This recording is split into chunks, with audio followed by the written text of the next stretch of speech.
33절입니다.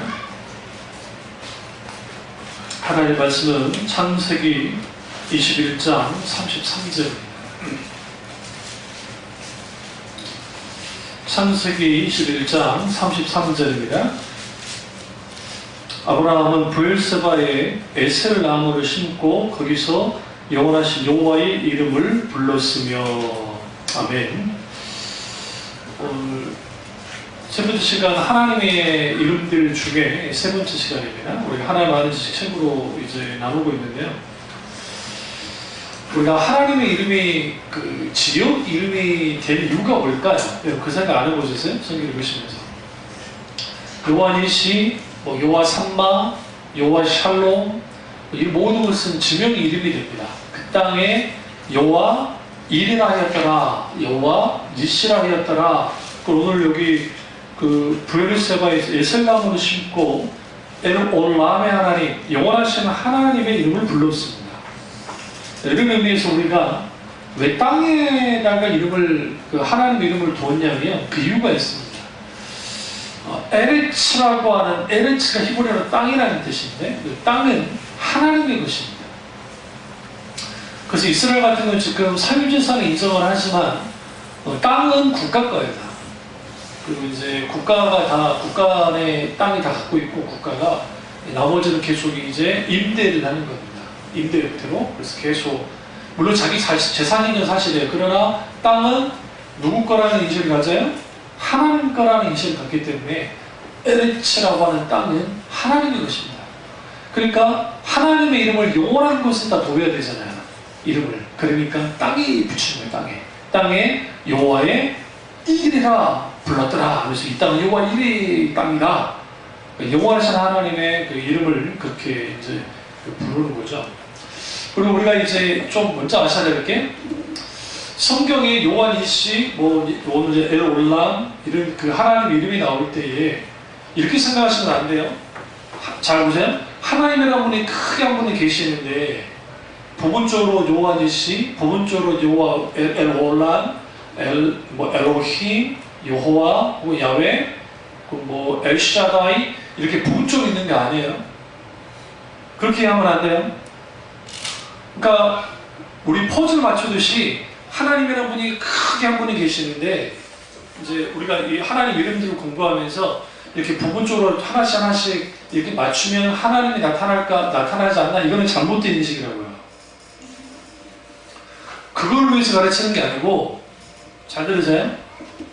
하나님 자신을 계시하실 때 여호와 니시로 계시하셨잖아요. 그러면 그 계시받은 사람은 100% 여호와 일의 하나님을 만난 거예요. 계시한 만큼. 그러니까 그런 상황에서는 하나님 온전히 안 나갈 수 있어요. 그러니까 존재 자체로 하나님을 알지를 못해요. 모든 인간은 영토로. 그러나 하나님이 자기 자신을 계시한 만큼은 온전히 아는 거예요. 그러니까 우리가 지금 이 하나님의 이름들을 공부하는 것은 어떤 하나님의 이름들을 공부를 전체를 하면 하나님이라고 하는 한 퍼즐에 맞춰줘서 하나님의 얼굴이 나타나는 게 아니라고요.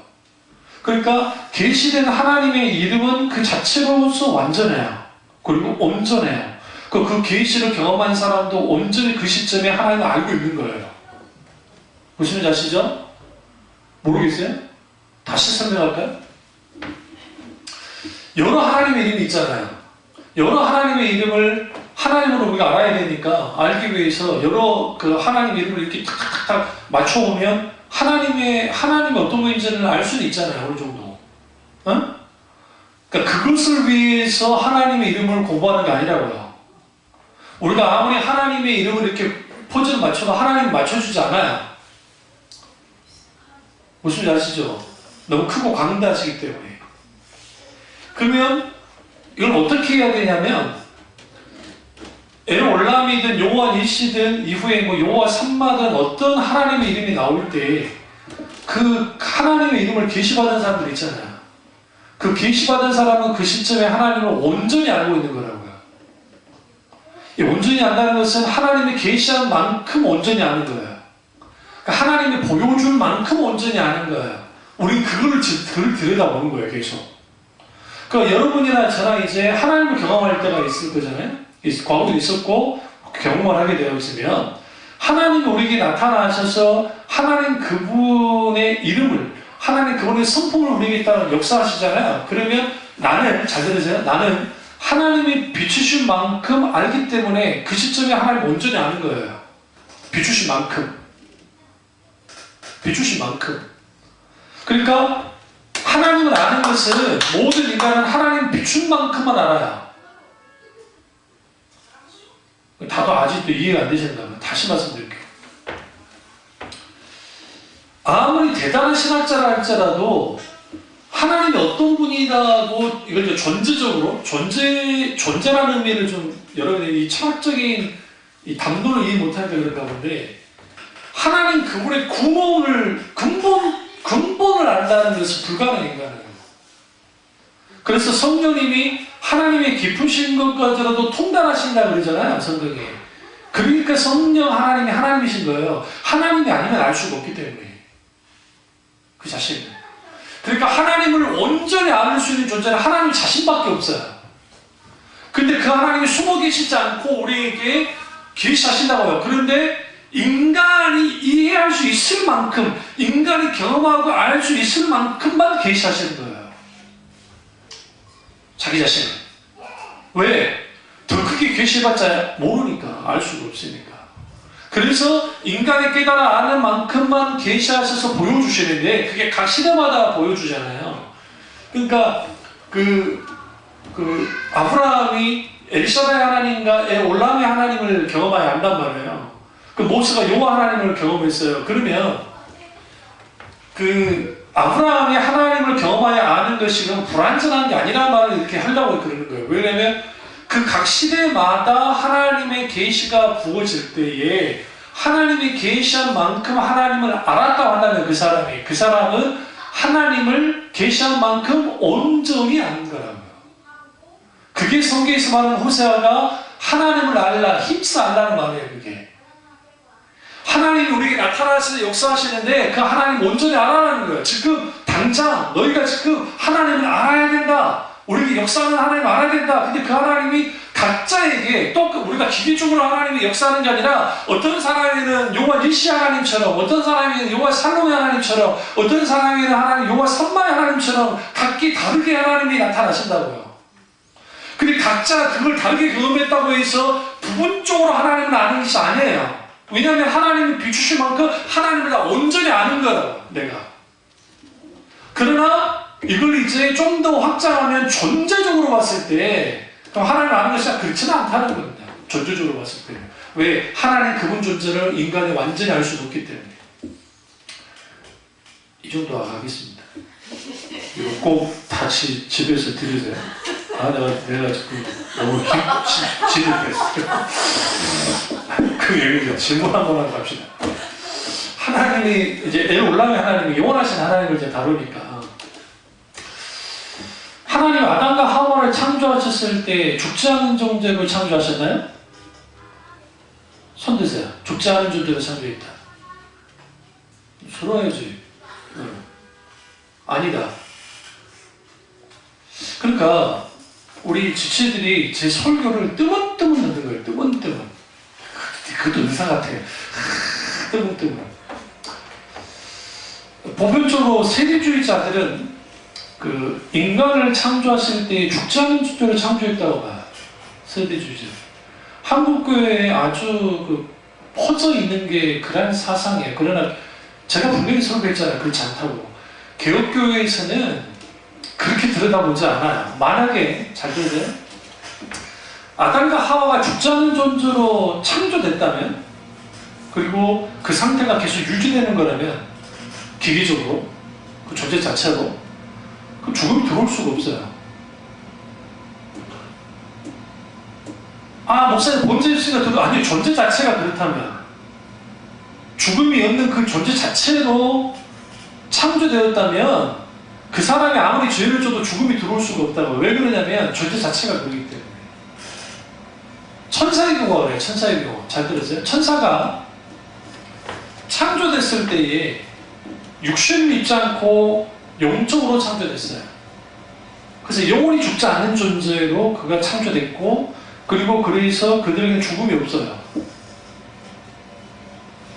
여기서 우리 뭘 들여다봐야 되냐면 아담과 하와가 타락하고 난 다음에 영생과를 따먹으라니까 우리와 같이 데려가니까 영생하는 나무의 실과를 따먹지 말게 하자라고 나와요.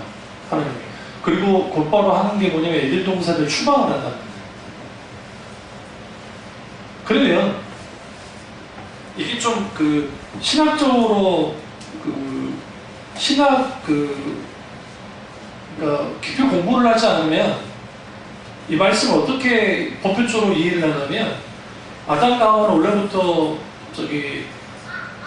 죽지 않는 존재로 창조됐고 그러다가 선악과를 따먹어서 그렇기 때문에 이제 죽음이 들어왔고 그래서 죽을 수밖에 없는 존재가 되어졌다 라고 그렇게 해버리면 무슨 문제가 생기냐면 인간은 원래 죽지 않는 존재였다는 거예요.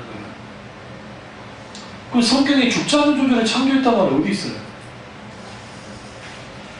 있으면 갖고 나가요. 죽음이 들어왔다고 하니까 아 인간은 죽지 않는 존재였나봐 라고 이제 유추하는 것 뿐이에요. 유추.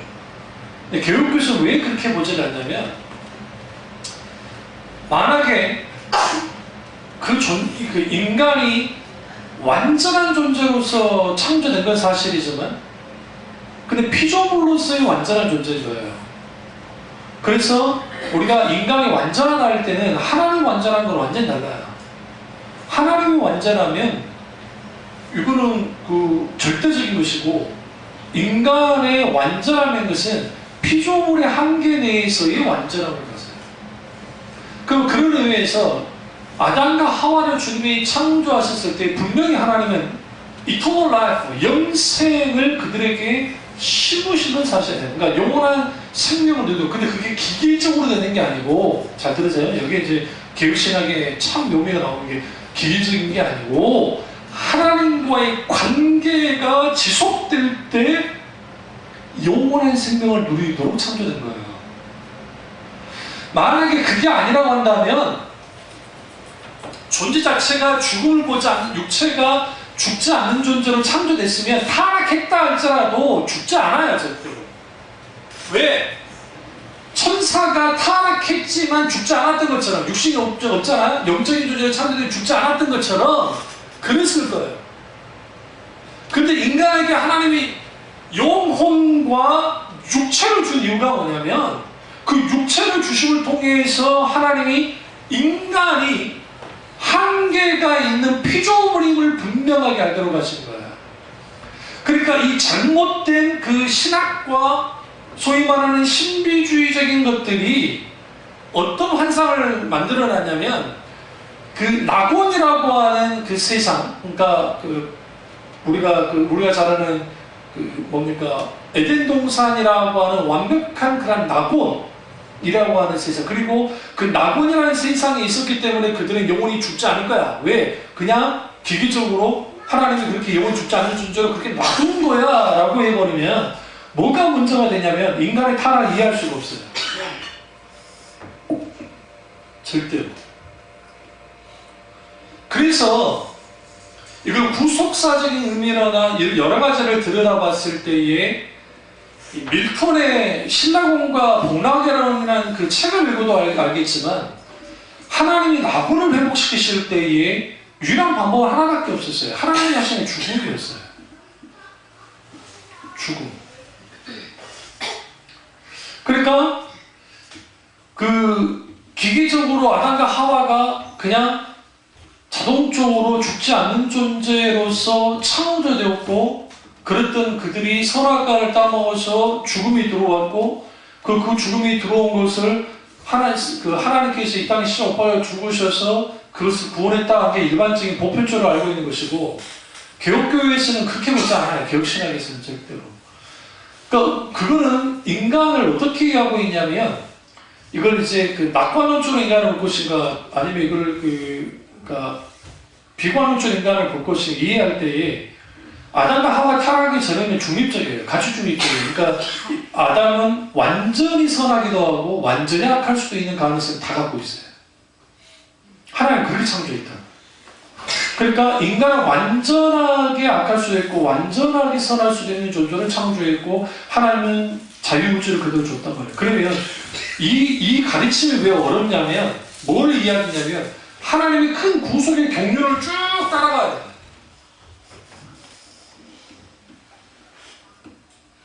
그러면 하나님이 아담과 하와에게 허락한 영원한 생명이라는 건 뭐였냐면 하나님과의 관계 안에서 있는 생명이에요. 영원한 생명. 거기에서 죽음은 없어요. 당연히. 영원토록. 만약에 그렇지 않고 기계적이라고 한다면 아담과 하와가 죽을 이유가 전혀 없어요. 이렇게 말할 수는 있죠. 하나님이 창조주 하나님이신데 죽음도 하나님이 할 수 있지 않은가? 그 정도까지. 아니요. 하나님이 처음부터 죽지 않는 존재로 육체가 영혼만 안 죽으니까 육체가 죽지 않는 존재로 기계적으로 만들어 놨다고 합시다. 예를 들어?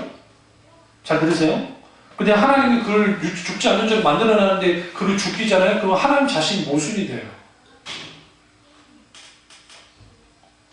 하나님은 오류를 갖는다는 거예요. 그러니까 원래 아담과 하와는 죽지 않는 존재로 창조됐는데 원래 선악과 언제 나왔어요? 아담과 하와를 창조하자마자 선악과를 만들어놨나요? 아니잖아요. 아담과 하와가 창조된 다음에 그 다음에 그들이 인격체로 있을 때에 하나님 이후에 에덴 동산을 창설했고 그리고 거기에서 선악을 알게 된 나무와 영생의 나무를 동산 중앙에 놓고 4개의 강이 흐르도록 만들었단 말이에요. 그러면 우리는 뭐를 알 수가 있냐면 하나님의 의도는 선악과와 영생과가 있다는 의미. 이거는 이제 다 계시록 가면 같이 공이 똑같이 나오는데 이걸 통해서 하나님은 분명하게 하나님의 의중과 의도는 인간의 육체가 영혼과 함께 영혼토록 사는 것을 목적으로 창조한 건 사실이에요. 그럼에도 불구하고 그들의 육체가 처음부터 끝까지 그냥 기계적으로 영혼이 죽지 않는 존재로 창조하지 않았어요. 그러면 그걸 어떻게 할 수 있느냐? 선악과를 통해서 할 수 있어요. 선악과를 세워놓음을 통해서 하나님과의 관계가 지속되어질 때 영원한 생명이 하나님께로부터 오기 때문에 영생이 가능한 거예요. 그게 예수 그리스도의 십자가예요. 그럼 다음에 여러분 좀 이해하지 못한 것 같으니까 다음에 하겠습니다. 이거는 우리 개혁교회에서 개혁신학에서 이 부분을 이렇게 봅니다. 근데 여러분이 이제 어렸을 때나 그럴 때 주로 어떻게 이제 이해하냐면 대부분이 아담과 하와 하나님 창조할 때 아예 죽음을 보지 않게 이미 죽지 않는 존재를 창조했다가 인간이 타락해서 죽음이 들어왔고 그게 계획고생을 한다. 이제 그렇게 이제 배웠단 말이에요. 근데 여기는 이제 심각한 오류를 갖고 있는데 신학적인 오류를 갖는데 하나님이 만약에 아담과 하와를 계획적으로 존재 자체가 영혼이 죽지 않는 존재로 주님 만들어버렸다고 한다면 육체까지. 근데 거기를 하나님이 선악과나 떠먹었다고 너 죽어 라고 해버리면 하나님이 이미 존재 자체를 영혼토록 살도록 만들어놨는데 그걸 죽게 할 수가 없어요. 하나님이 그렇게 할 수가 없어요. 왜? 하나님 자신의 거룩 때문에. 그걸 수술과 오류에 빠지기 때문에. 그래서 개혁신학이 뭘 들여다본 거냐면 우리 관점에서는 충분히 가능해요. 내가 우리 인간 편에서는 영원한 존재를 창조했다가 우리는 그렇게 해석하죠. 이게 이제 알메니아나 감리교나 그런 데서 쉽게 해석할 수 있다고요. 그러나 하나님의 구속의 큰 경륜 속에서 들여다보면 그렇게 들여다볼 수 없어요. 하나님이 거짓말하지 못하시죠. 하나님이 변개하지 못하신다 그러잖아요. 그게 하나님의 속성인데 그 하나님의 속성을 갖고 있기 때문에 하나님은 절대로 번복하지 않아요. 그러면 차라리 이렇게 하셔야 돼요. 창조할 때 있죠. 아담과 하와를 막 창조할 때 불어넣으시면서 너 죄 지으면 죽는 거야. 그렇게 하셔야 돼요. 처음부터. 그래서 여러분 기계적으로 아담과 하와가 타락하기 전에 영원토록 사는 존재를 창조된 게 아니라 에덴 동산을 왜 창설했겠어요? 여러분 에덴 동산을 창설한 이유가 뭐냐면 하나님과 영원토록 산책하고 동행하고 친교하고 영원토록 친밀한 관계를 갖기 위해서 한 거예요. 그리고 아담과 하와가 하나님께 영광을 드리는 거예요. 그러니까 하나님의 영원한 생명이 아담과 하와에게 당연히 강력하게 부어지겠죠. 그 관계가 깨지기 전까지는 뭐 하느냐? 영원한 생명을 누리는 거예요, 육체가. 영혼도 말할 것도 없고. 그런 존재를 창조된 거지, 기계적으로 처음부터 하나님이 그렇게 창조했다? 안 해. 제가 분명히 말씀드렸어요. 그런 설교를 내가 했어요. 다다음 주에 예수한테 사과해요. 마침 일로 올라 영원한 하나님이 나와서 이걸 다뤄드리는 거거든요. 또 개인적으로 말해봤자 못 알아듣습니다. 그래서 내가 공식적으로 이렇게 해놓고 집에서 들으라고 하는 거예요. 그걸 이해 안 되시면 물으세요. 제가 말할 수 있어요. 여러분이 대답해 주실 수 있으면 대답하겠습니다. 28페이지를 보시면 영원하신 하나님이 나옵니다. 밑에서 두 번째 줄을 보시면 엘올람은 복합어로 엘이라는 하나님의 신명칭과 올람, 시간, 시대, 합해짐으로 시간을 초월해서 계시는 하나님을 뜻을 갖고 있다. 그러니까 시간에 지배를 받지 않는 하나님, 시간을 초월하신 하나님의 뜻이에요. 이걸 우리의 말로 하면 영원하신 하나님, 영존하신 하나님, 영생하신 하나님이라고 이제 그렇게 보는 겁니다. 그래서 이 엘올람의 하나님의 이름이 드러날 때는 아브라함이 아비멜렉과 블레셋 왕 아비멜렉과 조약을 체결할 때 나온 거예요. 이때 영원하신 하나님의 이름이 나온 거예요. 그래서 이 영원하시다 할 때는 하나님이 한계가 없으시다라는 뜻입니다. 그리고 여러분 우리가 이제 잠깐 우리가 그러면 하나님의 시간을 좀 다루죠. 천국 있죠, 천국. 여러분 천국은 어떤 곳이라 생각하세요? 여러분 생각할 때 여기 가까이 구아무개 집사가 와서 천국 간증한다고 여기 붙어있다고 하는데, 그 구아무개 집사가 천국 보고 온 사람들을 굳이 부를 필요 없어요. 일단 계시록에 사도 요한이 잘 해놨어요. 응? 근데 왜 그런 천국 간증이 그렇게 히트를 칠까요? 요즘도 덜하긴 하지만. 제가 고등학생 때 엄청난 히트가 있었습니다. 소위 말하는 입신 부흥이 일어나가지고, 감독이나 그쪽에서. 그래가지고, 천국 보고 왔다는 사람이 얼마나 많은지. 고이천서 목사님도 그러셨잖아요. 그래서, 개털모자 쓰고 천국에 있을 거야! 잡사들아, 이 잡놈들아! 하면서 욕하셨다고. 목사님 생각하실지 모르지만. 그래서 교회에 충성하고 재직으로서 헌금 열심히 하고 예배 빠지지 않고 기도생활 잘하고 전도생활 잘하고 목사님 잘 섬기고 교회에 정말 진정한 봉사하면 하나님 나라에 어마어마한 상급이 있다.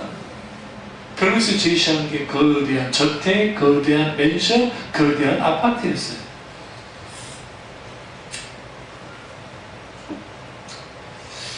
계시록에서 여러분 천국을 이해할 때에 보석들이 많이 나오잖아요. 엄청난 보석들이 나와요. 그 시대가 1세기 당시 가장 가치 있는 보석들을 사도 요한이 사용을 해요. 그럼 천국이 정말 보석이 깔렸을까 생각하세요? 묻고 싶은데. 옛날에 우리 복음성가 중에 황금길 전어 그런 찬양이 있어요. 그런 찬양이 천국에 황금으로 깔려있고 그럼 여러분 우리는 어디 가시면 되냐면 중국 가면 돼요. 중국 졸부들 다 깔아놨어. 화장실에다가. 그 화장실이 천국이야. 진짜로요? 모든 게 다 금방이고 금으로 되어 있어. 이거는요 뭐냐면 하나님이 사도 요한에게 계시하실 때에, 천국을 계시하실 때에 그 보석을 보지 않았다는 게 아니라 하나님의 천국이 그 시대에, 그러니까 인간의 언어로 가장 최상의, 그러니까 가장 최고의 것이라는 것을 표현할 수 있도록 주님이 계시하신 거예요. 그게.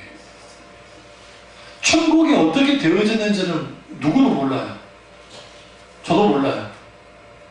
저도 몰라요. 아무도 몰라요. 예수님만 아세요. 왜? 처소를 예배를 받았기 때문에. 그리고 천국은 우리가 1차원, 2차원, 3차원, 4차원 할 때 이렇게 뭐 평면이나 이런 거 1차, 2차원 그러잖아요. 이게 이렇게 막 사가 이렇게 되면 또 3차원이다 그러고 4차원 되면 이제 좀 영적인 거 뭐 그런 거. 근데 뭐 어떤 사람은 뭐 5차원, 뭐 6차원의 세계 막 그런 식으로 말하는데 이 천국은 아주 독특한 곳이에요. 어떻게 독특한 곳이냐면 완전히 영적인 곳인데 또 완전히 영적인 곳인데 동시적으로 완전히 물질적인 곳이에요. 그러니까 예수님의 부활의 것과 똑같아요. 존재 양식 자체가. 그래서 우리가 천국은 우리가 죽어서 가는 천국 분명히 건강과 그리고 실질적인 물질은 분명하게 있어요. 그런데도 불구하고 단순한 물질 세계는 아니에요. 또. 그러면 그 천국의 영원한 곳인 이유가 뭐냐면 하나님 그분이 영원하신 하나님이기 때문에요. 그래서 우리가 천국 할 때 성경에 회개하라 천국에 가까운 이라 하면 또 딱 누구를 떠올려야 되냐면 어떤 장소를 떠올리기보다는 하나님을 떠올려야 돼요. 하나님이 계신 곳, 그것이 곧 천국이에요. 근데 그 하나님 어떤 하나님으로 계세요? 영원하신 하나님으로 계시는 겁니다. 29페이지 밑에서 네 번째 줄을 보시면 엘올람의 하나님은 전인격적으로 드는 예배와 함께 하십니다. 우리가 하나님을 향해 바르게 서서 하나님을 찬양하며 하나님의 말씀을 붙들고 나면 어느 누구도 예배를 막을 수 없고 엘올람의 하나님을 경험하게 됩니다. 여기서 그 영원하신 하나님의 이름을 불렀다니까 그러는 거예요. 그래서 찬양과 연결이 되고 그 다음에 이제 30페이지 가보시면 엘리온의 하나님의 지극히 높으신 하나님입니다. 이것도 복합어입니다.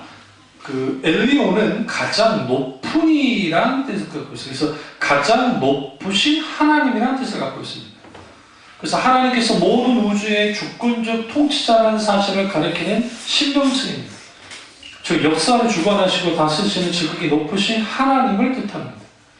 그래서 엘리온의 하나님 이름은 모든 우주의 주권적 통치자심을 가르치는 성호로 인간의 모든 문제를 주관하고 계시는 높으신 분으로서 구속자이자 지존하신 하나님을 뜻한다는 거죠. 그럼 창세기 14장 17절과 20절에 엘리온의 하나님이 여기서 나타난 거예요. 그러니까 그 최초의 성경의 전쟁이요. 북방 민족과의 전쟁이 일어나는데 그 전쟁이 일어날 때에 이제 승리하잖아요. 그리고 난 다음에 하나님이 엘리온의 하나님인 것을 알았어요. 강하신 하나님, 지극히 높으신 하나님인 것을 누가 알았어요? 아브라함이 한 거예요. 아브라함이. 그러니까 우리가 그리고 이제 그 다니엘과 관계에 대해서도 엘리온의 하나님을 느부갓네살 왕이 인정합니다. 그게 다니엘서에 잘 나타나요. 느부갓네살이 뭐라 하냐면 다니엘아 네가 믿는 하나님은 삼천하지의 하나님이시다 했어요. 이 삼천하지의 하나님은 뭐냐면 하늘과 땅의 하나님. 이거는 무슨 말이에요? 그 우상이 다 하늘도 우상이 있고 땅도 우상이 있잖아요. 근데 그 다 가짜고 하나님만이 하늘과 땅의 하나님이시다. 진정한 하나님 중에 하나님이시다라고 그가 고백합니다. 이게 엘리온의 하나님을 지칭할 때 쓰는 거야. 적게 높으신 하나님. 그리고 이제 그 32페이지 밑에 다섯 번째로 보시면 멜기세덱에게 아브라함이 축복할 때 엘리온의 이름으로 축복합니다. 찾아보실래요? 여러분 이제 안 찾으면 그냥 넘어가기 때문에 창세기 14장 19절을 보시면 그러니까 아브라함이 축복하여 된 천재의 주제이시여. 여기서 천재의 주제란 말은 천지의 주권자, 하늘과 땅의 주권자시고 지극히 높으신 하나님, 엘리온의 하나님 아브라함에게 복을 주옵소서라고 기도합니다. 그래서 이 천재의 주자라는 의미 속에 또 하나의 의미를 갖고 있는데 그게 뭐냐면 창조주라는 의미입니다. 여기 보시면 그 31페이지 밑에서 두 번째 보시면 천지의 주제란 하나님의 하늘과 땅의 창조자며 땅과 하늘을 소유하고 계신 분을 뜻한다. 주님이 소유하고 계시는 거죠. 그리고 그 31페이지를 가보시면 하나님은 하늘과 땅을 창조하시고 소유하시고 관리하는 분이십니다. 그러므로 내려오는 하나님은 인생의 진정한 주인이신 지극히 높으신 하나님이십니다. 그럼 여기서 이제 우리 질문 하나 던지겠습니다. 여러분에게. 천지창조는 끝났습니까? 그렇지 않았습니까? 천지창조. 하나님의 천지창조는 끝이 났습니까? 끝이 안 났습니까? 역시 났다고 하기도 그렇고 끝났다고 하기도 그렇고 끝났다고 하기도 그렇고 애매하죠. 안 끝났어요.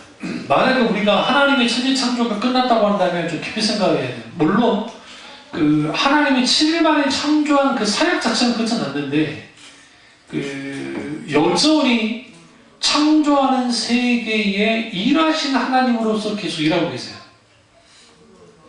여기에 표현되는 게 모든 것을 질서 있게 관리하고 계세요. 그런 의미에서 예수님의 하나님의 창조 사역은 끝나지 않았어요. 지금도 일하시는 하나님이시기 때문에. 그러니까 우리가 성경을 그래서 문자적으로만 보면 큰 문자 성경입니다. 문자로 이해하면. 그러니까 성경은 문자로 해석할 부분이 있긴 있어요. 그럼에도 불구하고 소위 그 문자주의에 빠지면 이 근본주의자들이 아주 큰 실수를 하는데 그 창세기 그 1장과 2장 한 6절까지 보면 하나님의 천지창조가 이제 안식일로 끝을 맺는 것 같은 느낌을 딱 주잖아요. 그 말씀만 보면. 그런데 시편이라든지 그리고 또 다른 그 성경의 부분을 보시면 하나님의 그 창조주 하나님이 여전히 창조한 이 모든 지상 세계를 어떻게 해요? 다스리시고 관리하시고 보호하시고 지키시고 하나님이 일하고 계시는 것이 분명히 성경에 드러나고 있어요. 역사가. 그러니까 하나님의 천지창조의 실질적인 사역은 분명하게 7일 안식일로 완전히 쉬셨으니까 실제로 그게 끝난 건 사실이지만 그러나 이후에 천지창조의 그 이후에 이 보호와 지키고 관리하는 이런 모든 사역은 여전히 하나님은 일하고 계시다는 게 성경에서 말하는 것들이에요. 그러니까 그걸 아셔야 돼요. 이게 왜 중요하냐면 17세기에 등장한 그 유럽과 미국의 이신론 때문에 그럴 거예요. 그 이신론이 우리나라에도 깊숙이 들어와 있어요. 이신론은 이단입니다. 이단이 어떤 이단이냐면 이거예요. 하나님이 조물주가 천지만물을 창조하고 인간을 다 창조했어요. 그리고 이 모든 것이 자동적으로 돌아갈 수 있도록 질서와 법칙과 이 모든 것을 만들어 놓은 거예요. 하나님이라는 존재가. 그래놓고 그 하나님이라는 존재가 어떻게 하느냐, 자기 세계로 돌아가 버려요. 천국으로 돌아가 버려요. 그리고 더 이상 지상 세계에 이 땅에 간섭하지 않는 거예요. 당연히 잘못된 세대주의자들이나 극단적인 세대주의자들이나 잘못된 신앙을 갖고 있는 사람들이 성경을 어떻게 이해했냐면 하나님의 천지창조하고 끝을 맺었어. 그러니까 하나님이 더 이상 일하지 않는다라고 그렇게 본 거예요.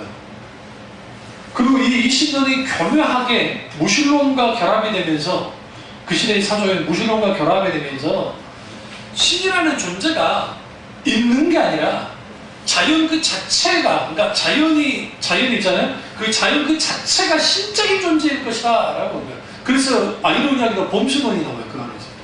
이게 이제 헤겔, 데카르트, 이후에 야스퍼스, 이마누엘 칸트, 기타 등등 까미가 말할 것도 없고 많은 하나님을 부인하는 그 실존주의 무신론자들부터 시작해서 여러 무신론자들이 결국은 하나님을 어디서부터 딱 떼어내냐면 이 땅의 지구에서 역사하는 모든 것도 하나님을 떼어내버려요. 그리고 하나님 신은 더 이상 뭐하지 않는다? 상징적인 존재로 있고 이 땅은 그 신의 만들어낸 질서대로 움직이는 것이다. 그리고 신은 그냥 상징적이고 관념적인 존재에 불과하게 되는 거예요. 살아서 역사하신 하나님을 안 믿어요. 그래서 여러분 유명한 무신론자 감정의 신학을 했던 슐라이 에르마허라고 하는 독일의 신학자가 있는데 그 독일의 신학자가 이 사람이 우리가 생각하는 이제 무신론자의 대표긴 한데 그냥 단순한 무신론자가 아니에요. 신적 경험할 수 있다고 생각했어요. 그래서 그 사람 슐라이 에르마허 같은 경우는 인간의 감정을 아주 중요시 여겼어요. 그래서 이제 이런 사람들 어디에 눈을 들었냐면 샤머니즘 있죠. 인디안 샤머니즘이랑 기타 샤머니즘 속에 있는 이런 강력한 뭐라 그래요 신과 합일 신일 합일 일치되는 거 신과 인간이 일치되는 거 기독교는 그렇게 말하지 않아요 절대로 신일 합일을 말하는 거 그런 식의 기독교에 대해서 말하기 시작했다. 그러니까 당연히 이런 슈랑 에르마허이라는 주장들이 이 사람도 엄청난 학자예요. 그래서 또 엄청난 글들도 있어요. 근데 동시에 이 사람이 뭐가 연결이 되냐면 미신과 그다음 기타는 잡신들과 그런 것도 또 연결이 돼요. 또 이걸 보던 이마누엘 칸트나 이런 사람들 가만히 있지 않죠. 이거는 또 웃긴 것이다 하면서 뭐 엄청난 공격을 퍼붓는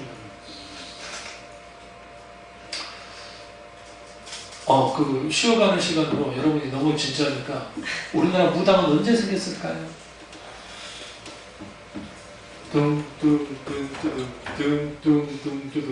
무당님 언제 생겼을까요? 무당님 조선시대? 조금 다 쓰세요. 우리나라 역사가 그렇게 작지 않습니다. 소위 반만의 역사를 갖고 있지 않습니까? 아니 사망 같은 소리 하지 마세요. 너무 올라가셨네. 고려. 아니 그 전에 샤머니즘도 있었어요. 그러니까 그 말은 맞아요. 사만시대가 다 맞는데 지금 우리나라의 원형을 갖춘 무당은 몽골에서 왔어요. 몽골에서. 그러니까 몽고가 쳐들어와서 우리나라를 100년 가까이 지배를 하거든요. 모니원 왕을 세워놓긴 했지만 그때 무당이 등장한 거예요. 우리나라에. 그래서 선왕당 있죠. 선왕당이 그때 생겼어요. 우리나라에 선왕당이라는 게 존재하지 않았어요. 근데 실제로 몽골 초원대 가보시면 거기 선왕당이 있어요. 이렇게 줄 같은 거 띄워가지고. 그게 우리나라에 똑같이 있어요. 요즘에는 보기 힘든데요. 저도 어렸을 때 여수에 살 때 산 같은 데 가면 선왕당 나무들이 꼭 거기에 달려 있었어요. 그럼 내 친구들이 나를 앞세워요. 왜 나를 앞세워요? 니네 교회 다니잖아. 그럼 우리 이사님 말대로 사악한 세력을 느끼는 거죠. 그래서 귀신함을 나갔잖아. 절대 못해요. 이상하게 돼요. 선왕당 나무가 있는 곳은 음습해요. 낮에도. 근데 제가 이후에 이유를 알았어요. 선왕당이라서 음습한 게 아니라 다 큰 나무 있다 그렇게 해놓으니까 그래요. 나무가 워낙 크니까 그 안에 빛이 잘 안 들어오니까 음습함이 느껴진 것뿐이에요. 실제로. 나무가 좋아서 그런 거예요. 나무가 사실은 무성해가지고. 그러면 거기에서 이제 어찌나무시 무당들이 와가지고 꽁꽁꽁 하면서 하는 거. 막 우리나라 연중원지킨도 몽골 가시죠? 그리고 여기 방구 같은 거 다 몽골에서 온 거예요. 이거 다 하는 거예요. 내가 이기로 갔으면 지금 이름을 날렸던 거였어요. 진짜요. 네? 1등 매체일 줄 몰라. 내가 진짜 무당 학교를 세워가지고 학위를 주면서 막 그러고 있을 줄 모르지. 근데 이러한 것들이 왜 이렇게 되냐면, 제가 무슨 말씀 드리려고 하냐면, 하나님에 대한 잘못된 이해를 가지면, 로마서 1장에서 그들이 영적으로 타락했을 때에 나타나는 현상이 뭐냐면, 보여지는 것들을 신으로 삼아요. 그러니까 동물이든 짐승이든 심지어는 사람이든. 한번 가보실래요? 로마서 1장을 가보시겠습니다. 로마서 1장을 가보시면 23절을 보세요. 로마서 1장 23절. 썩어지지 않는 하나님의 영광을 썩어질 사람, 첫 번째 사람, 두 번째 새와 짐승과 기어다니는 동물 모양의 우상으로 바꿨느냐. 사람은 딱 떠오르는 게 뭡니까? 부처. 근데 사실은 제가 말씀드리지만 석가모니 고타마시타타라고 하는 석가모니께서 단 한 번도 자신이 신이라고 한 적이 없어요. 정말에. 그러니까 원래 불교, 정통 불교는 인간에 대한 깊은 찬양이에요. 멋진 종교예요, 어떤 면에서는. 왜냐면, 왜 그러냐면, 인간의 그 고통과 인간의 내면 세계의 이런 그 죄악과 갈등과 이런 것을 깊이 들여다봤기 때문이에요. 그런 의미에서 멋지다는 거야. 근데 이제 문제는 뭐냐면, 그렇게 깊이 들어가면 번뇌가 커져요. 왜? 해결이 안 되니까. 해결해 주지 못하니까 그래요. 그래서 우리가 불교 철학을 너무 쉽게 생각하고 만드는 게 불교 철학은 아주 대단합니다. 사실. 오늘날 스님들의 공부를 안 해서 그렇지 그 스님들 중에 정말 고승들 있잖아요. 정말 공부 많이 하시는 스님들. 그런 스님들은 달라요. 정말 달라요. 방송에 시다지 않게 막 뜨는 그런 중들 말고 그런 스님 말고 정말 드러나지 않지만 정말 깊이 그 김나종 목사님이 했던 말이 있어요. 그 고승들 중에 이야기를 하다 보면 왜 저 사람이 불교 신자인지 모르겠다고 생각할 정도의 사람이 있어요. 저기에 있다가 예수님만 들어가면 끝장이라는 사람인데 안 들어가는 거예요. 영적 전쟁을 말하는 사람들은 이제 좀 식단 뭐라고 할지 모르지만 그런 거죠. 그리고 수많은 것으로 하나님의 형상을 만드는 거예요. 그게 신이라고. 그게 왜 그러냐면 하나님 그분이 크고 광대하시기 때문에 그 크고 광대하신 하나님을 왜곡시키는 거예요. 인간의 종교식을 통해서. 그리고 그게 신이라고 여기는 그런 일들을 벌이는 거죠.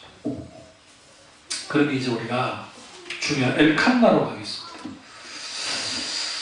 신명기 4장 24절 뭐 여기 있으니까요. 보시죠. 내 하나님 여호와는 소멸하는 불이시오 질투하는 하나님이시라. 이게 아주 정말 정말 대단한 말씀인데요. 제가 고등학교 때 성경을 읽다가 이 부분에서 걸러 좀 마음이 안 좋았어요. 왜 그러냐면 한글 성경에서 질투하시는 하나님이라고 하니까 이게 참 어떻게 하나님이 질투를 하시지? 아무리 좋은 의도로 해석을 하려 해도 이게 안 풀리는 거예요. 지금 여기서 쓸 때는 이제 이미 저희가 신약을 공부하고 하니까 이게 하나님의 질투는 이제 먼저 이것부터 다 하고 다루겠습니다. 하나님의 질투는 인간과 다른 게 있는데 여기 우리 신주영 간사가 우리 전미사한테 질투한단 말이야. 그 질투할 게 뭐인 줄 알아? 처먹을 자는 머리카락. 조금도 새하얘지지 않아요. 내가 몇 살까지 검은 머리 했을지 나 볼 거예요. 70까지 있으면 이거는 진짜 기네스북 감이잖아요. 질투하는 거예요. 가장 추하는 머리카락. 그러잖아요. 우리 형이 나랑 그때 만났을 때 저는 어렸을 때부터 머리숱이 적었어요. 그래서 우리 어머니가 뭘 걱정했냐면 대머리 낼 거를 걱정한 거예요. 우리 집에는 대머리가 없어요. 우리 집안에는 없는데 너무 머리숱이 없으니까. 그리고 우리 어머니가 무슨 짓을 하시냐면 나 어렸을 때 소 있잖아요. 소 있는데 가가지고 이렇게 하고 소가 여기를 핥아주면 대머리가 안 된다나? 그래가지고 그렇게 했어요. 그걸 하셨다니까? 집사가!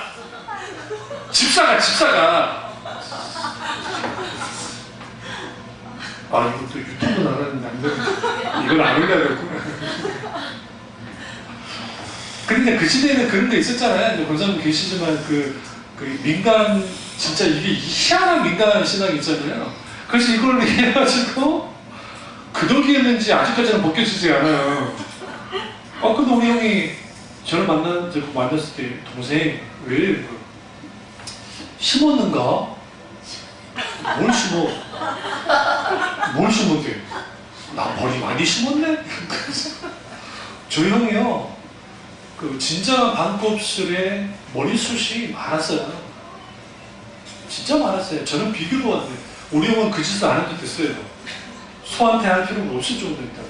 이제 나이가 들고 하면서 요즘 모자도 나도 물어봐. 머리 괜찮은가? 그래요. 왜냐면 제 머리가 아주 시작잖거든요. 근데 여전히 아직까지도 나는 지금 살아있어. 그러니까 질투하더라고. 쟤는 지금 나이 한 45세 벌써 그런 일을 보여주는데 내 나이 50이잖아요. 그러니까 안 일어나니까. 무슨 말씀을 드리냐면 인간의 질투는 비교를 통해서 나타나요. 상대방이 있어요. 상대방. 근데 하나님은 사탄한테 비교해서 질투하고 그런 게 아니라 하나님은 하나님 자신의 거룩함 때문에 질투하시는 거예요. 다시 말하면 하나님의 이 열정이라는 표현 썼잖아요.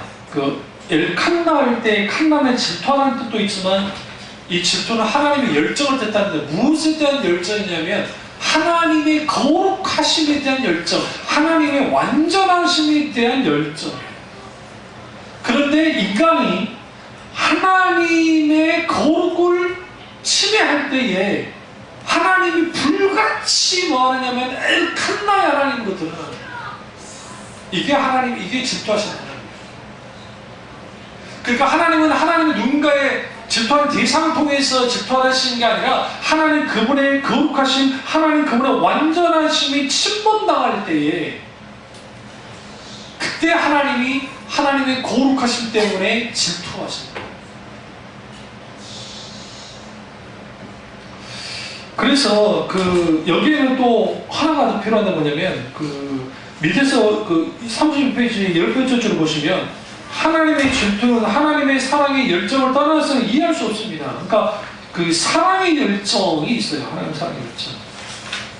그래서 인간의 질투는 이기심과 시기심이 하는 거지만 하나님의 질투는 하나님의 공의와 사랑이 하는 것이다. 그리고 하나님의 질투는 하나님의 부정적인 면을 드러내는 것이 아니라 하나님의 열정과 사랑을 온전히 드러내는 것입니다. 제가 이 고등학교 때 이게 해결이 안 돼가지고 전도사님께 물어봐도 대답을 잘 안 해주시고 목사님은 어려우니까 우리 목사님 좀 어려운 분이었고 또 목사님 바쁘기도 하는데 고등학생이 가가지고 하나님의 질투가 뭡니까? 물어볼 수 없어가지고 만만하게 선생님이라고 공과목 다 끝나고 난 다음에 질문을 했어요. 선생님 질문이 있습니다. 뭐냐? 하나님이 질투의 하나님이라 도대체 이 질투의 하나님이 뭘 의미하는 겁니까? 그럼 갑자기 놀라요. 갑자기 그렇게 놀라더라고요. 그걸 왜 놀라느냐? 그렇게 왜 놀라느냐? 처음 들어봤나? 질투하는 하나님? 질투하는 하나님 그러더라고. 그러니까 이미 행동의 어느 쪽에서 질투하는 하나님에 대한 인식이 거의 없는 거예요. 보니까. 그거 나한테 하는 말이 연구하고 대답해줄게 그러면 괜찮은데 그게 아니라 옳은 말은 했어요. 하나님은 질투 같은 거 안 해. 안 하니까 그냥 그런가 보다 하고 그래. 물고 지나갑니다. 그게 해결이 안 됐어요. 그래서 이제 질투하신 하나님에 대해서 계속적으로 묵상을 하면 안 되는 거예요. 또 주석을 찾아봐도 그 주석이 또 그렇게까지 막 깊이 나와 있지 않고 그러다가 이제 신학을 하면서 엘칸나의 하나님이 질투의 하나님이 아까 하나님의 거룩과 하나님의 완전함이라는 말도 있지만 여기 한 걸음 더 나가야 된다는 걸 알았어요. 그게 뭐냐면 이게 33페이지 네 번째 줄에 보시면 다섯 번째 줄을 보시면 엘칸나의 하나님은 불같이 질투하실 정도로 우리를 사랑하십니다. 그러니까 불같은 사랑이 엘칸나와 관계가 있어요. 그럼 어떻게 하나님이 하시느냐? 이게 정말 멋진 건데 엘칸나의 하나님이 바로 밑에 줄 보시면 하나님이 자신의 질투로 인해 불같은 사랑의 열정이 온 인류를 구원하기 위해서 예수 그리스도를 십자가에서 죽으시도록 했어요. 다시 말하면 엘칸나의 하나님의 그분의 성품이 그분의 엘칸나의 하나님이시지 않으셨다고 한다면 어쩌면 잘 들으세요. 예수 그리스도의 십자가의 죽음의 사건은 없었을지도 몰라요. 그래서 성경이 이렇게 말하잖아요. 성령께서 질투하기까지 예수 그리스도가 하나님 그 사랑하신다는 그 표현이 있는데 거기서의 질투가 엘칸나야. 불같이 사랑하세요. 혹자는 이런 말을 했거든요. 왜 하나님이 인간을 창조하셨을까? 네? 우리 인간 들여다보면 솔직히 그저 그러잖아요. 솔직히 신과 같은 미켈란젤로라고 하는 그 저걸 붙들어서 하나님 같은 미켈란젤로, 이게 그 시대의 그 르네상스 시대의 그 교황에 있던 말인데요. 그가 얼마나 대단한 사람이냐면 그 어마어마한 그 조각이라고 할 때, 조각을 할 때요, 그 사람은 요즘 조각가는 막 그 조각을 하는데 집중하잖아요. 이 사람은 그 돌이 있잖아요. 돌에서 뽑아낸다고 했어요. 그 자기가 조각할 그 존재를. 달라요, 생각 자체가. 아니지. 근데 그 사람이 오르노만에 우울증에 걸려있던 사람이에요. 심각한 우울증에 걸려있던 사람입니다. 혼자 이렇게 즐겨있던 사람이고. 근데 그가 죽기까지 놓지 않았거든요.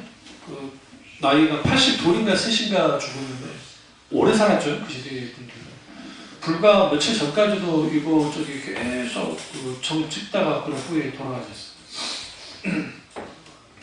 인간의 그 아주 큰 그 열정도 어마어마한 작품들을 남기잖아요. 근데 하나님의 열정은 우주를 뒤집어요.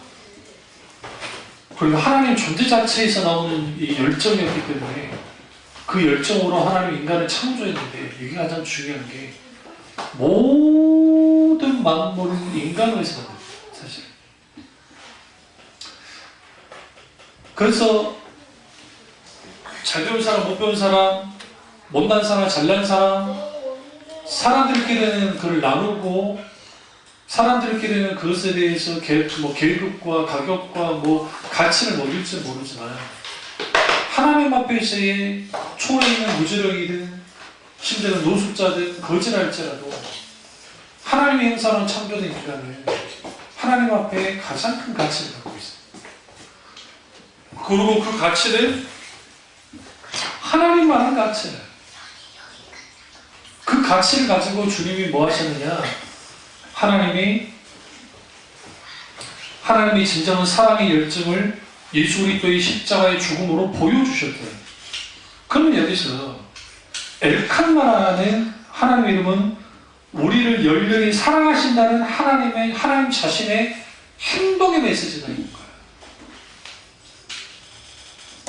그래서 그 하나님의 엘칸나의 하나님이기 때문에 매를 때리는 거예요. 우리에게 인생 책찍과 막대기로 때린다고 말씀하시거든요. 그래서 우리가 성경을 읽으실 때에 구약의 하나님이 잔인하게 느껴지는데 그는 하나님을 몰라서 그런 거고, 하나님이 심판하실 때 심판을 선언하는 심판 정말 해요. 또. 그리고 그 심판이 너무 고통스러워요. 그런데 놀랍게 거기에 뭐가 담겨있냐면 남은 자를 향한 하나님의 은혜가 있는데, 하나님이 그렇게라도 때리지 않으면 자멸할까 봐요. 끝장이 날까 봐요. 그래서 하나님들은 은혜를 때려요. 그럼 왜 하나님이 질투하시는가? 이 부분을 여기 다뤘잖아요. 그 밑에서부터 한 13번째 쭉 오면, 하나님에 대한 우리의 사랑이 식어지고 나누어질 때 하나님의 질투가 나타납니다. 왜냐하면 참 사랑은 나누어지지 않기 때문에 그렇습니다. 만약 우리가 하나님보다 더 사랑하는 것이 생기고 하나님 아닌 다른 것을 하나님보다 더 소중하게 여기면 하나님이 질투하십니다. 그렇습니다. 우리가 하나님보다 더 사랑하고 집착하는 것이 생기는 순간부터 하나님의 거룩한 질투가 시작됩니다. 그러므로 우리가 하나님 외에 다른 무언가를 붙잡는 순간 엘칸나의 하나님의 일을 문제 삼으십니다.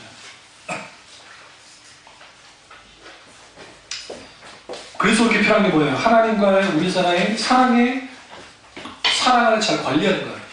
이 부분이 그 에리 프롬이 사랑의 기술이라는 책을 썼는데 이 사람이 예수 믿는 사람 아니에요. 그런데 이 사람이 사랑이 있어서, 이게 이제 부모 자식 간의 사랑이든 남녀 간의 사랑이든 어떤 사랑이든 간에, 그로 주로 이제 이 사람은 남녀 간의 사랑을 강조했지만 어떤 사랑이거나 art of love라 했거든요. 그러니까 아트라는 게 예술이라고 생각하시면 안 되고, 이게 단순히 또 기술이라는 게 좀 그러잖아요. 스킬이라면 또 웃기니까. 그래서 이 아트라는 단어가 뭐냐면 우리가 어떤 미술작품, 예술작품을 만들 때 부단한 연습을 통해서 작품을 만들어내죠. 그 부단한 연습을 통해서 만들어내는 사랑이 돼야 된다. 그게 세상에서 말하는 사랑이 더 통념이 돼요. 하물며 하나님과의 관계 속에서는 하나님은 우리를 무조건적으로 사랑해요? 물어볼까? 우리 허니 엄마 사랑해 안 사랑해? 사랑하지? 그러면 엄마가 허니보다 더 사랑하지? 허니가 엄마보다 더 사랑해? 대답 못하잖아요. 왜? 엄마가 더 사랑하거든요. 우리 연희는 우리 연희도 사랑한대. 그러니까 하나님은 우리에게 우리가 상상할 수 없을 만큼 사랑해 주세요. 근데 문제는 우리 편이에요. 우리 쪽에서 사랑이 식어지는 거예요. 그러니까 거기에 하나님으로부터 멀어지잖아요. 하나님은 그걸 견뎌하지 못하잖아요. 그 관계의 깨짐에 대해서 견디하지 못하신다는 거예요. 그러니까 주님이 우리에게 다가오시고 때로는 우리에게 설득하시고 때로는 주님 말씀하시고 하는데도 불구하고 이제는 하나님의 거룩을 하나님의 사랑을 따라가는 하나님이 질투하십니다. 영적인 신실하게 잘 관리하지 못하면 관계의 틈이 생기죠. 33페이지에 가보시면 반대로 하나님과의 친밀한 관계를 갖게 되면 하나님이 우리의 구심점이 되는 거죠.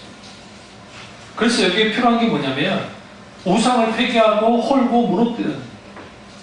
여기서 진짜 중요한 아까 우리가 읽었던 말씀, 신명기에 말해서 소멸하는 불에 집중하지. 우리 한글 성경으로 소멸하는 부라면 불이 소멸하는 건가? 그건 아니에요. 우리를 좀 더 표현한 소멸시키는 분이에요. 뭔가를 불태워서 소멸시켜버리는 거예요.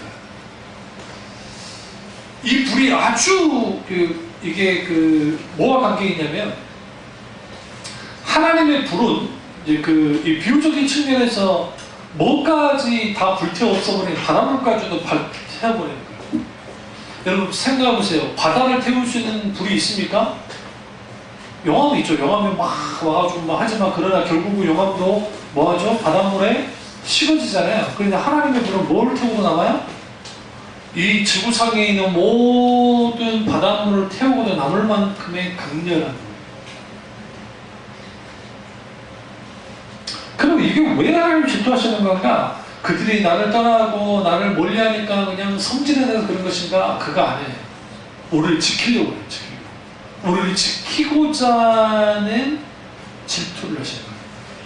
그게 34페이지 내비조절 보시면 사실은 하나님의 질투의 진정한 뜻은 하나님에게 가장 소중한 것을 지키고 보호하시며 이루시는 하나님의 열심을 의미한다. 이 하나님의 질투를 하나님의 백성이 부으심으로 하나님이 소중히 여기는 것에 대한 열심을 품게 하십니다. 즉 하나님의 사람들은 하나님이 가진 열정을 갖게 되는 것이다. 여기서 우리가 비느하스의 열정을 보게 됩니다.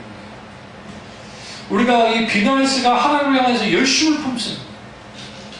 이 아론의 후손이에요. 이스라엘 민족이 엄청나게 타락합니다. 하나님께 대놓고 죄를 지는 거예요. 그러니까 그가 갑자기 창을 빼고 탁 나타나면서 나를 따르라. 그리고 지금 하나님 앞에 가락한 죄를 짓는 자들을 죽여가자 하니까 일단의 레위인들이 모여서 그들이 다 창이나 칼을 들었다고요. 들고 나간 다음에 어떻게 했느냐? 그들이 직접 가서 사람을 죽여요. 이걸 얼마나 맹렬했는지 감히 비느하스가 막 그들을 막 죽이는데 어느 누구도 그걸 막을 수 없었어요. 왜? 근데 놀라운 건 그때 하나님이 비느하스 뭐냐면 나의 하나님의 열정을 갖고 비느하스에 대해서 하나님이 엄청나게 칭찬하십니다. 그리고 그 비느하스 때문에 이스라엘이 멸망하지 않았어요. 이게 아주 중요합니다. 근데 왜 비느하스가 그 짓을 했느냐? 성격이 막 대단해서 발발해서 아니에요. 그가 하나님의 거룩한 질투를 가졌어요. 오늘날에 교회가 욕을 먹고 하나님이 욕을 먹는 것에 대하여 거룩한 질투감이 없다고 한다면 우리는 한번 생각해 봐야 돼요. 이 땅에 하나님의 이름이 땅에 떨어졌습니다. 반기독교 세력들이 기독교는 옛말이고 하나님을 향해서도 예수님을 향해서도 입에 담을 수 없는 수많은 욕들을 하고 있습니다. 인터넷상에. 그러니까 큰 속에 있고 또 교회가 욕을 먹는 건 당연한 거고 그러다 보니까 하나님의 이름이 땅에 떨어져 버렸어요. 우리는 그것에 대해서 질투하여 두려움이 일어나는 사람을 본 적이 없습니다. 거기. 왠 줄 아세요? 하나님을 향한 열정이 식어져 버려요. 하나님을 향한 사랑이 식어져서 그래요. 그리고 우리가 이 엘칸나의 하나님 이제 아주 중요한데 3, 4페이지 두 번째 줄 보시면 사실 10계명 중 처음 2계명이 엘칸나 하나님과 관련이 있다는 거예요. 나 외에 다른 신을 두지 말라. 그리고 우상을 만들지 말아라. 이게 다 엘칸나의 하나님의 이름과 관계가 있습니다. 그리고 35페이지 넷째 줄 보시면 그렇다면 성경이 말하는 하나님의 질투는 무엇을 말합니까? 그것은 하나님의 속한 귀한 것들을 보호하시고 이루시는 하나님의 거룩한 열심을 말하는 거예요. 그러니까 이제 그런 말을 해요. 어떤 신학자들이 우리가 질투라고 질투하신 하나님이라고 번역을 해보니까 사람들 오해한다는 거예요. 그래서 열정의 하나님으로 번역하면 안 되겠느냐? 근데 그걸 다 담을 수가 없어요. 어떤 의미를. 그래서 하나님이 질투로 나오는 거예요. 계속. 그걸요. 그리고 위에서 한 10번째 줄 보면 하나님의 질투는 하나님만큼 크기의 질투예요. 이게 좀 틀린 말, 이게 하나님 크기만큼의 질투예요. 하나님의 성품에 기초하기 때문에 그렇습니다. 그리고 여기 보면 이제 9장 6절부터 7절까지 이사야 하나님의 질투의 크기를 볼 수 있는데 한번 볼게요. 이는 한 아기가 우리에게 낳고 한 아들을 우리에게 주신 바 되었는데 그 어깨는 정사를 메웠고 그 이름은 기묘자는 모사라 전능하신 하나님이라 용존하시는 아버지라. 이름 우리 배울 때 다 나오죠. 엘샤다이 엘람 나왔고 그 아버지라 평강의 왕이라 할 것이니라. 그 정사와 평강이 더함이 무궁하며 그 다윗을 위에 앉아 그 나라를 굳게 세우고 지금 이후 영원토록 공평과 종으로 그것을 보존할 것이나 만군의 여호와의 열심히 이루시리라. 여기서 열심히 이루할 때 이 열심히 히브리어로 엘칸나예요. 하나님이 이 모든 것을 이루신다는 거죠. 그럼 이제 이 말씀은 사실은 예수님에 대한 기록이거든요.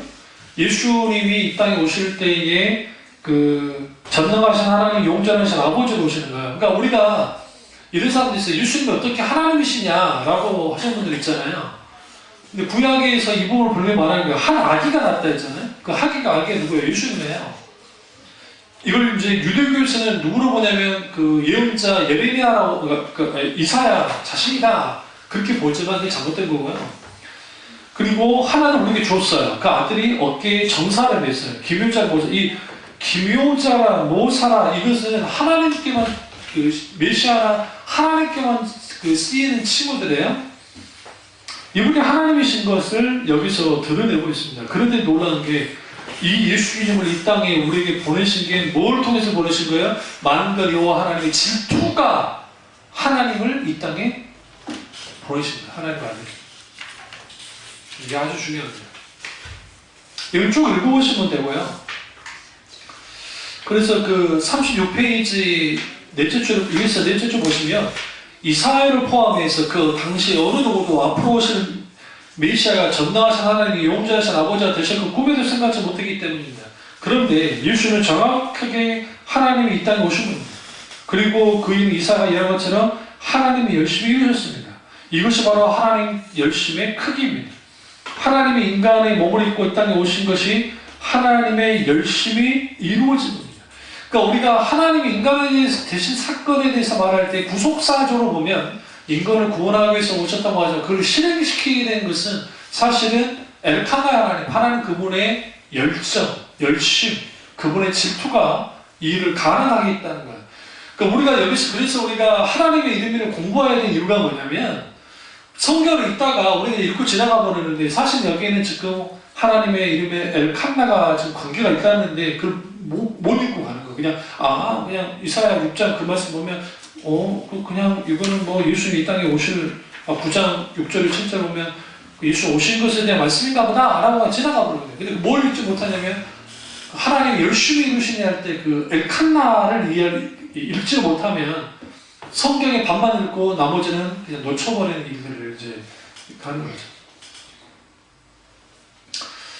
그리고 36절 보시면 그 하나님은 그 밑에서 8번째 절 보시면 하나님께서 소중한 것을 지키시고 이루십니다.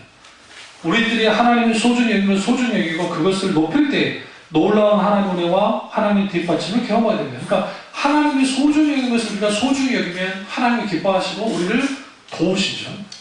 그리고 뭐 여러 가지 뭐 있고요. 나단과 아비후가 이제 그 다른 불로 이제 하나님의 제사를 드려요. 아론의 아들이요. 그랬다가 그들이 불타 죽거든요. 그러니까 이제 38페이지에 가보시면 우리가 이제 여기에서 우리가 좀 엘칸나를 이해할 때에 그냥 우리가 그 불안한 줄 잘못 들었다고 해서 하나님 불태워 죽이냐 너무하지 않는가 그렇게 생각할 수 있잖아요. 또 불도 뭐 다 같은 불이지 뭐 다른 불이 있나 그렇게 생각할 수도 있겠죠. 근데 여기서 불은 뭘 상징하냐면 하나님 임재를 상징하거든요. 그러니까 하나님 그분을 지금 모욕하는 행동하는 거예요. 그들이. 그리고 하나님 없이 여긴 거예요. 그러니까 하나님 질투로 하나님이 그들을 죽여버린 겁니다. 똑같이 레위기 9장에서도 이제 그 하나님의 불 이제 그 이후에 나오고요. 히브리서 12장 그 40페이지 보세요. 찾을 필요 없습니다. 우리 책이 있으니까 40페이지 위에 보시면 그러므로 우리가 진동하지 못할 나라를 받았은즉 여기서 진동하지 못할 나라가 뭘까요? 누구도 흔들 수 없는 나라를 받았다는 거예요. 은혜를 받자 이로 말미암아 경건과 도덕으로 하나님을 기쁘시게 섬길지니 우리 하나님은 뭐다? 소멸한 분이다. 그러면 우리가 이제 성경을 읽으시다가 소멸하는 부활하면 딱 누구를 떠올려야 돼요? 엘칸나 질투하신 하나님 떠올리시는 거예요. 그러니까 신약에서도 소멸한 분이다. 하나님이 질투로 하나님께서 이제 뭐다? 진동하지 흔들 수 없는 하나님 나라를 누구에게 줬다? 고난과 역경에 있는 하나님이 자녀들이 주셨구나. 그렇기 때문에 결코 그들은 뭐하다? 이제 경건함과 두려움으로 하나님을 기쁘게 섬겨야 된다. 이 모든 것이 그 질투하신 하나님 등에 드려졌다는 것을 드러내는 것이고, 에스겔서 보시면 46페이지에 하나님의 큰 질투에 대해서 말해요. 그래서 여기 쭉 보시면 이제 그 중에 중요한 게 그들이 나를 여호와 자기들 하나님인 줄 아니라 내가 다시는 내 얼굴을 그들에게 가려우자 아니하리니 이는 내가 내 신을 이스라엘 족속에게 쏟았습니다. 나 주 여호와의 말이라. 이스라엘 백성이 하나님 앞에 타락하고 하니까 하나님 얼굴을 가려버렸거든요. 이제 하나님께서 하나님의 심판을 하시고 결국은 하나님이 절대로 이제는 뭐하지 않겠다? 하나님 얼굴을 가리지 않고 하나님 그분을 드러내 보여주겠다는. 근데 이 모든 것이 왜 이게 가능한 것이냐? 하나님이 이제는 하나님 그분의 열정, 하나님 그분의 뭘 통해서 질투를 통해 그렇게 하겠다는 거예요. 다만 어떤 자들이냐? 하나님이 세상에서 조롱받고 멸시받고 있는 하나님의 이름이 누구를 통해서 이 일이 벌어졌느냐? 하나님을 믿는다고 하는 사람들을 통해 벌어졌는데 이제는 하나님은 그들을 심판함을 통해서 그리고 그 심판 이후에 남은 자들에게 하나님이 뭐 하시겠다? 얼굴을 가리지 않고 그들을 온전히 회복시킬 것에 대해서 하셨는데 놀라운 게 하나님의 질투는 하나님의 책망과 심판도 있지만 동시에 하나님을 회복시키고 하나님의 질투를 회복시켜요. 그리고 이제 이사야 42페이지 이사야 55장 8절과 11절에 우리와 하나님이 얼마나 다른지에 대해서 분명하게 말하고 있고 결국은 하나님 입으로 나간 말씀들은 질투를 가서 반드시 성취하신 하나님인 것을 드러내고 있고요. 그 다음에 43페이지 스가랴 8장 1절과 3절을 여기 보시면 내가 시온을 위하여 크게 질투하며 그를 위해 크게 분노함으로 질투하노라. 이게 이제 오늘 좀 시간이 같이 좀 봐야 되는 게 뭐냐면 하나님은 하나님의 교회를 향해서 크게 질투해요. 심지어 교회 안에 있는 가득한 죄로 인해서 분노하고 질투하세요. 그런데 더 놀라운 건 뭐냐면 그 하나님의 분노하고 질투하심을 통해서 하나님의 영광을 임하실 때 교회가 회복돼요. 이게 부흥이에요. 그러면 여기서 우리가 이제 한 가지 더 알게 되겠죠? 뭘 알 수 있어요? 하나님의 질투와 하나님의 부흥은 연결되어 있어요. 그러니까 우리가 하나님의 부흥에 대한 설교를 쭉 들으면 막 사람들 기도하고 한다 하지만 결국은 하나님의 부흥을 일으킬 때는 하나님의 질투, 그 하나님의 열정이 그 하나님의 부흥을 일으켜요. 그 민족을 바꾸고 사람을 바꾸고 환경을 바꾸고 모든 것을 바꾸셔요. 그리고 뭐 쭉 보시면 이제 뒷페이지 보시면 45페이지 고린도후서 11장 1절 내가 하나님의 열심히 너희를 위하여 열심히 내노니 내가 너희를 정결한 처녀로 한 남편과 그리스도 드리고 중매함이로다. 이때 바울이 열심히 어디로부터 하느냐? 하나님의 열심, 하나님의 열정, 하나님의 질투로부터 왔다는 거예요. 그러니까 우리가 여기서 이전에 내가 설교할 때 기억나세요? 엔토스, 파토스, 하나님의 그 열정에 대해서 파토스의 열정이 있고 엔토스의 열정이 있는데 하나님의 열심이 하나님의 특심인데 하나님은 우리에게 특심을 특심. 우리가 하나님께 파토스, 열정으로 다가가는 거예요. 이 모든 것이 가능하려면 하나님의 질투가 우리 가운데 분명하게 나타날 때 근데 죄 때문에 나타나면 안 되겠죠? 놀라운 건 뭐냐면 우리가 죄를 지었을 때 하나님 질투가 나타나잖아요. 천만과 막 그런 걸 통해. 그런데 동시에 하나님 회복이 있어요. 그 속에 회복이 있으면 동시에 뭐가 같이 일어나냐면 하나님을 향한 열정이 일어납니다. 그리고 46페이지 밑에서 쭉 올라오시면 11번째 보시면 이렇게 하나님의 질투를 경험하게 될 때 하나님의 열정과 열심을 품게 되고 이 땅에서 하나님의 하나되심을 온전히 드러내고 하나님의 목적을 뜻을 온전히 이룰 수 있게 됩니다. 하나님의 질투가 우리를 죄에서 구원하고 하나님의 하나님 되심을 분명히 드러냈듯이 하나님을 향한 우리의 질투가 하나님을 영원하게 하고 거룩하신 하나님을 만방히 드러내어 세상이 하나님 앞에 무릎을 꿇도록 하게 됩니다. 이 세상을 정복할 수 있는 게 어디로부터 오느냐? 하나님의 질투가 우리 속에 있을 때. 그래서 우리가 이게 굉장히 중요합니다. 다음 주에요. 다음 주에는 오후 예배가 없으니까 이제 46페이지부터 읽어올 줄 믿습니다. 73페이지까지 속도를 좀 내겠습니다. 너무 많은가요?